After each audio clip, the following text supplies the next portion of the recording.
and security. So there's becoming a shift in the market that should really start permeating how we think of our careers. Ultimately, you know, that shift towards moving out of the cost center role and moving towards being a business driver is something we really haven't talked about as an industry. We're all still, our headspace, I mean, even this whole conference, our headspace is in technology and how we do all the cool stuff. Far too few of us are thinking, all right, how does what I do make the company money? Just not seeing it. Oh, sure it does. Well, it is and it isn't. Let me give you an example. I worked for a large insurance company for a while. And one of the things that we tried to push for security was that security allowed us to negotiate better contracts with certain vendors. We were able to, because we could position ourselves as having less risk, we were a less risky business partner. At this point, we're driving the company's revenue generation, right? We're putting ourselves in a position where that risk management function allows the company to be more competitive within the field of offering different, you know, incentives in the contract. That's the kind of thought, that's the kind of thinking that we need to start to go towards. So, and a lot of times at the executive level in security, security gets baked into key customer pursuits because just for the very reasons that Mike aligned right there, is that the ability for a secure partner to be seen as a business advantage over against other weaker partners. Sometimes it's more about having better than your competitors, but being able to articulate that message in a multi-$100 million type contract win, that becomes humongous. So, I mean, that's just one example, but security is getting more and more baked into the acquisition process as opposed to the defense process. It's the same thing that businesses went through in the 80s with quality. You know, up until the Japanese Revolution in the 80s, quality was really looked at as something that you didn't really have to spend on, because you could spend a whole lot of money and get quality, but then you'd lower your profit margins. And then they figured out, the slogan from the Deming people was quality is free. That if you put in enough quality, more people will buy your product, more people will be interested in you, and you will end up making more money by putting that investment in. And you're right, it's risk management.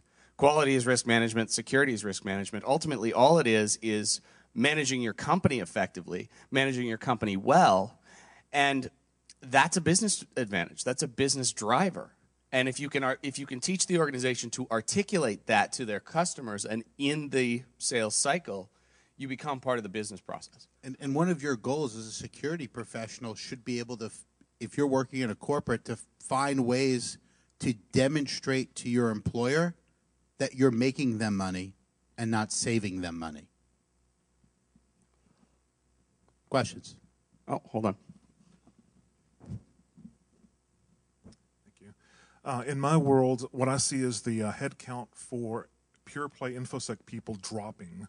And I was wondering, that's in my small world, and your broad view of the industry, what are you seeing, especially looking up to the 5 to 10 year timeline? Are you seeing more pure play InfoSec jobs get rolled back into IT, making security part of everyone's job? I'll put my spin on this. I've said for a while that I think InfoSec is going away as a pure discipline. There are two real functions in our world today. There is the risk management function and the thinking about limiting business risk, limiting risk of loss, compliance, governance, things like that. And then there's the operations function. Well, we've already started to see the model of this. Things that used to be traditional InfoSec things, like firewall management. Well, how many of you guys, your firewall management group doesn't report to your CISO, it reports to your network operations guy, right? Most of the big companies that I work with, they're rolling firewall management into network engineering. They're rolling, what used to be vulnerability management into server ops just as the patch cycle. And so these operational things move towards that. The risk management things move towards the governance group. Legal, compliance, financial risk management, if you're at a financial services firm. They're already doing a lot of that. They already have a lot of people thinking about similar problems in different areas. So I think you're going to see a lot of the InfoSec thinkers move more into that group. You see there being less role for that pure play InfoSec person. And you end up asking yourself the question, do I want to be an IT InfoSec person, or do I want to be a risk management InfoSec person? And over the next 10, 20, 30 years, I think we probably find that the pure play, I mean, there's always going to be a role for the pure play information security person, but it's not going to be, I remember like 5, 6 years ago, people used to talk about how InfoSec would be the biggest group within IT. I think that's a ludicrous idea. So I'll give you, I have a client and a friend of mine, somebody I know for about 12 or 15 years. He's the CISO of we'll call it a Fortune 50 large financial, so one of the largest companies in the world. And his last role was to be the senior VP of security operations. And he said to me, called me up one day, he said, I have a very interesting job. He said, the more efficient that I am in my job will be when I actually work myself out of a job. And his job was to eliminate all the IT security operations functions or to outsource them to India and Asia.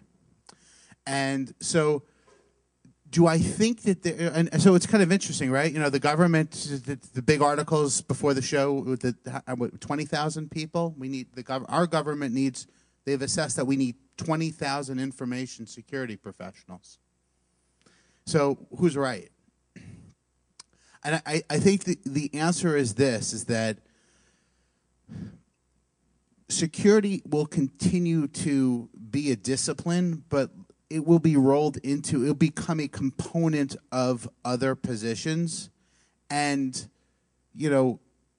I don't think that you might not have more dedicated security headcount. Your security headcount might become more strategic as opposed to more tactical.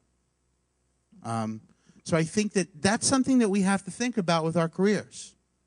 You have to think about that in a broader horizon.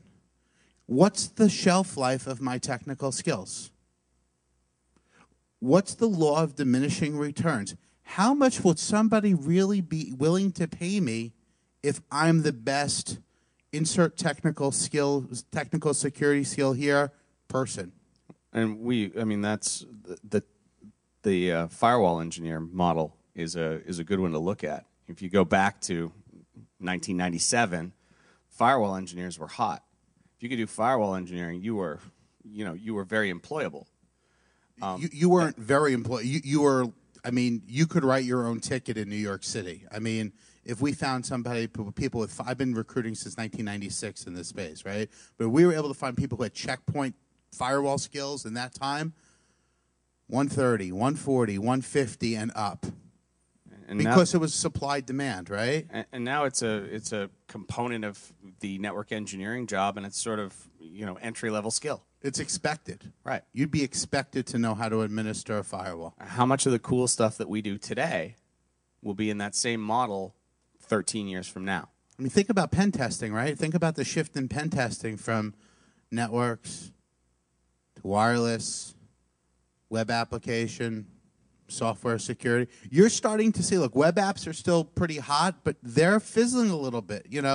Web app security, web app pen testing was a lot hotter 3 years ago. And you start thinking about where it is now, and now you're seeing a little bit more. Forensics is coming to become a little bit more of a hotter skill. Incident response, incident management, breach management. These are all newer things that are kind of moving. So I think that one of the things you have to think about in your career is that if you could mark where you are now, figure out where you might want to be, and understand what you need to do to enhance your current skill set so that you do not become obsolete. Nobody wants to be the last buggy whip maker. Not many buggies running around the streets.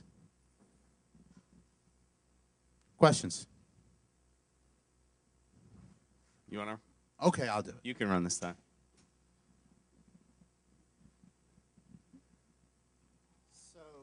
Do you guys see any trends from a converged environment standpoint, say private cloud, public cloud? And I realize that those terms are overused at this point, but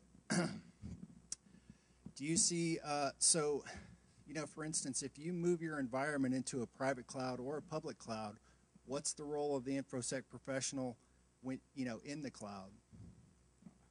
So my business partner made a funny statement in one business meeting, one of those non sequiturs that just comes out. Somebody asked him about how do you do security in the cloud? How do you handle that?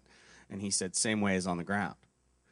And I really thought that was a poignant idea. I don't think we've really shifted that much in terms of our role in cloud security, because cloud security is ultimately just a question of the data's in a different place. The data has different exposure. How's that any different than what we've had to do as data got more mobile? We have to deal with USB keys and USB drives and data moving more easily. It's just a new storage location for data. And I don't think that there's a radical redesign in the entire. The principles of risk, threat, vulnerability, and value still they're the same. It's just a slightly different calculation.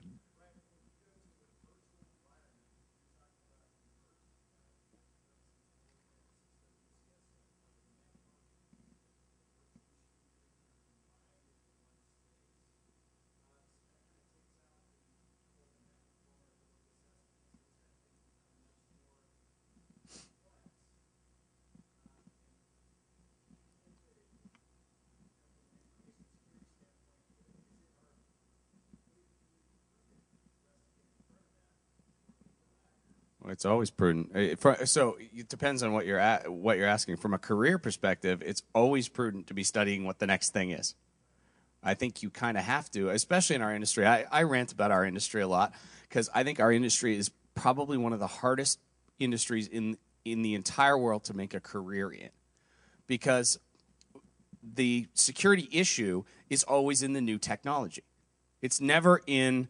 You very rarely see something that's, oh, this is a vulnerability in a 13-year-old piece of technology that no one's ever found before.